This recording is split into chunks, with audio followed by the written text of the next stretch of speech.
अस्सलामुअलैकुम to all my friends. कैसे हैं आप सब? ठीक ठाक हैं। आज की वीडियो का टॉपिक जो है हमारे पास MTH 202 यानी कि डिस्क्रीट मैथ का फाइनल टर्म का पेपर ये है, जो माय पेपर एक्सपीरियंस। ठीक है, ये मैं आप लोगों के साथ आज जो है ये शेयर करने जा रहा हूँ। और ये आज 21 फरवरी का पेपर है और ये इसमें MCQ से सारी चीज़ें मैं बताऊँगा आपको। ठीक है, तो आपने जो है वीडियो को लास्ट तक ज़रूर देखना है। यहाँ पे हम चले जाते हैं अपने सबसे पहले अपने चैनल पे। तो यहाँ पे आपने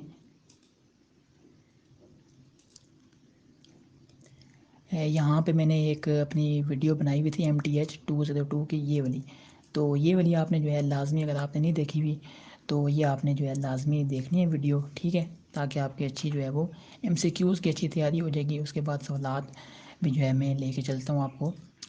ये सबसे पहले हमारे पास जो है ये MCQs वगैरह आए थे। ठीक है, तो MCQs तो शुरू कर लेते हैं। फर्स्ट हमारे पास क्वेश्चन आया था कि combinatorics is the mathematics of dash and arranging objects. तो यहाँ पे डैश में हमने बताना था क्या आएगा। तो यहाँ पे आता है हमारे पास काउंटिंग। ठीक है, तो यहाँ पे आ जाएगा काउंटिंग।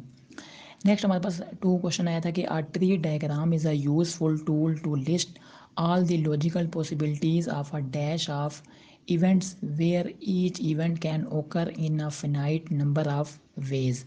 तो यहाँ पे हमारे पास क्या आ जाएगा, सीक्वेंस। ठीक है, ये बात आपको समझ आ गई होगी। और इसके अलावा जो है MCQs काफ़ी सारे थे, सॉल्व वाले भी थे और जो हमारे पास होता है स्टेटमेंट्स वाले, तो ज़्यादा जो थे वो स्टेटमेंट्स वाले थे। ठीक है, तो वहाँ पे बड़े बड़े स्टेटमेंट्स थी, वो मुझे इतनी सारी याद नहीं रही। तो ये बस दो मैंने जो है वो देखे थे, तो मुझे ये याद थे। ठीक है, तो इसके आगे हम चलते हैं अपने शॉर्ट क्वेश्चन की तरफ के शॉर्ट क्वेश्चन कौन कौन से थे। ये हमारे पास शॉर्ट क्वेश्चन, फर्स्ट हमारे पास क्वेश्चन आया था कि GCD निकालना है आपने 30 और 105 का। ठीक है, ये बात आपको पता ही होगा, GCD आपने पढ़ा ही होगा। ठीक है, यहाँ पे हमारे पास हैंड्स आउट भी ओपन है। ये यहाँ पे हम जाकर लिखेंगे GCD।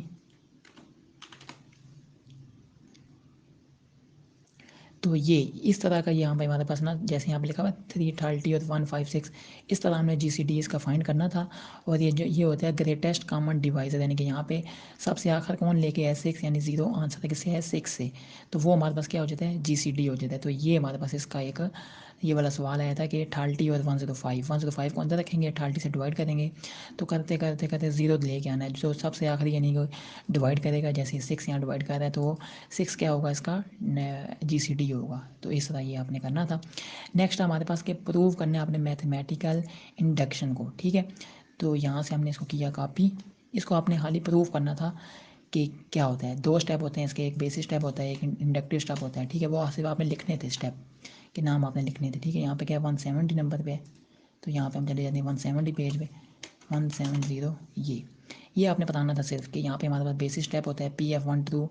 ठीक है, इंडक्टिव स्टेप में PF और PF+1 ट्रू होना चाहिए for all integer.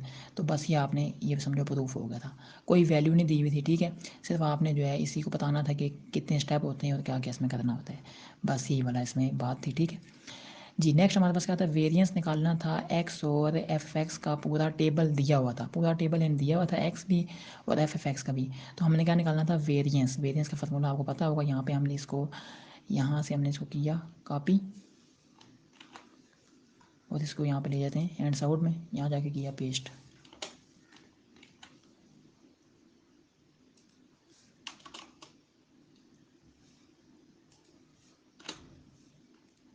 Ji, variance यहाँ पे हमारे पास जो है ना, ये शायद ओपन होगा या नहीं। तो वेरिएंस ये आपने जो है ना यहाँ से देख लेना, इसके बीच में है वेरिएंस ना, तो ये आपने जो है लाजमी देख लेना वेरिएंस का, वेरिएंस निकालना था उसमें। नेक्स्ट क्या था, 3 की power n is greater than n square mathematical induction से प्रूव करना था। ये मैंने अभी आपको बताया कि मैथमेटिकल इंडक्शन इनके दो स्टेप होते हैं, बेसिक स्टेप इंडक्टिव स्टेप, दोनों को आपने प्रूव करना होता है। तो इसमें वैल्यू दी हुई थी, इस वैल्यू को आपने लेके चलना था। ठीक है, ये हमारे पास आया था फोर्थ सवाल। नेक्स्ट हमारे पास आया था पेयर ऑफ डाइस में ओड नंबर की प्रोबेबिलिटी फाइंड करनी थी। पेयर ऑफ डाइस में ओड नंबर की प्रोबेबिलिटी। ठीक है, पेयर ऑफ डाइस, इसको यहाँ से हमने पकड़ा कॉपी किया।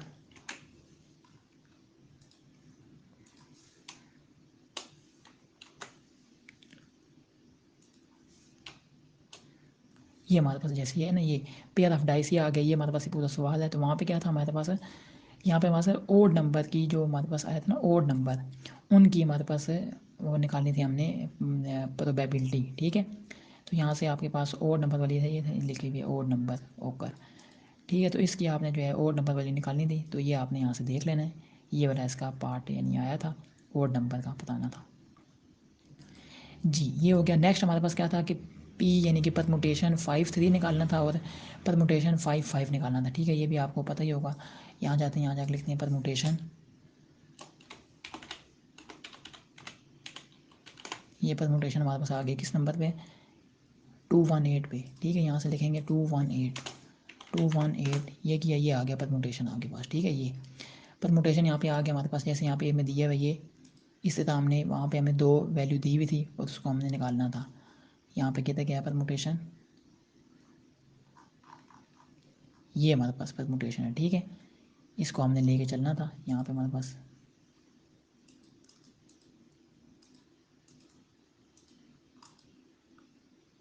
ये इस तरह की वैल्यू आई थी पी एन के, ये ठीक है। पी एन के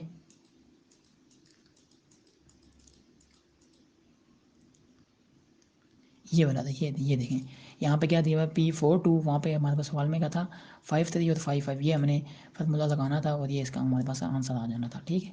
तो ये वाला आपने देख लेना यहाँ से, ये P53 और 5 5 अब यहाँ पे पुट करेंगे अपनी वैल्यूज़ हैं जाके 5 3 और 5 5, तो ये आपके पास परमुटेशन वाला ये आंसर आ जाएगा, ठीक है। तो ये आपके पास है, इसका ये वैल्यू थी, ये देखिए यहाँ पे दिया है P8 दी हुई है, तो वहाँ पे क्या दिया हुआ है हमें 5 3 और 5 5, ठीक है। ये आपने देख लेना है। नेक्स्ट चलते हैं अपने हम लॉन्ग क्वेश्चन पे। लॉन्ग क्वेश्चन क्या आए थे हमारे पास, 5 नंबर का एक लॉन्ग क्वेश्चन होता है हमारे पास, ठीक है।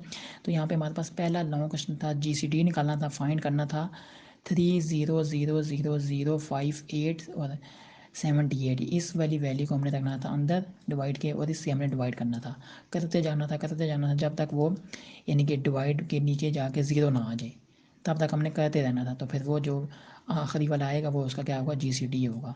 तो ये आपने वहाँ पे सॉल्व करना होगा, ठीक है। सबसे पहले आप इसको जो है ना, ये वाली वैल्यू इसको आप डिवाइड कर दें इस वाली नंबर में, जो नंबर आएगा उसको मल्टीप्लाई करें इसके साथ, तो उतने ज़ा यानी करके ना उसके नीचे आप रखेंगे ये, तो नीचे माइनस करके नई वैल्यू आ जाएगी। तो इस तरह यानी आगे करते जाएंगे, ज़ीरो एक टाइम आएगा आ जाएगा, ठीक है। नेक्स्ट था एक डायग्राम दी हुई थी, क्रोमेटिक नंबर बताना था उसमें, ठीक है। क्रोमेटिक नंबर आपको पता ही होगा। यहाँ देख लेते हैं, यहाँ से किया हमने इसको कॉपी और यहाँ पे चले गए अपने हैंड्स आउट में, यहाँ पे जाके हमने किया पेस्ट, ठीक है। ये आ गया आपके पास क्रोमेटिक नंबर, ये देखें। अब आपने यहाँ बताना था क्रोमेटिक नंबर, ठीक है। डायग्राम दी हुई थी, इस तरह की नहीं थी, वहाँ पे किसी और तरह की थी, लेकिन आपने कॉन्सेप्ट ये है क्रोमेटिक नंबर का, ठीक है। यानी कि कलर्स इसमें होते हैं, तो ज़्यादा से ज़्यादा कितने होते हैं कलर, 4 कलर होते हैं, ठीक है। तो कम से कम हमने कलर जो है इस्तेमाल करने होते हैं।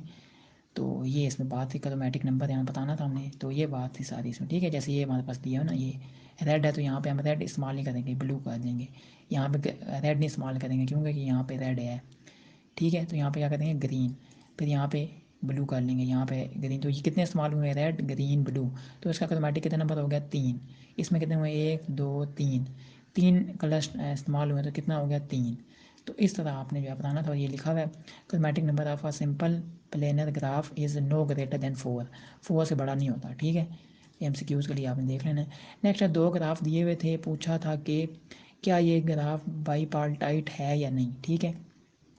अगर वो ग्राफ जो है ना क्रॉस हो रहा है, ठीक है, आपस में क्रॉस हो रहा है, तो वो बाईपार्टाइट नहीं होता, ठीक है। अगर क्रॉस नहीं हो रहा तो वो बाईपार्टाइट ग्राफ होता है। तो ये आपने ये भी हैंड्स आउट से देख लेना है। नेक्स्ट क्या, ट्रीज में से था, एक डायग्राम दी हुई थी, पूछा था EF आपस में क्या क्या है, ठीक है। यानी कि ट्रीज आपको पता ही होगा, शाखाएं वगैरह निकल रही होती हैं। यहाँ पे हम देख लेते हैं,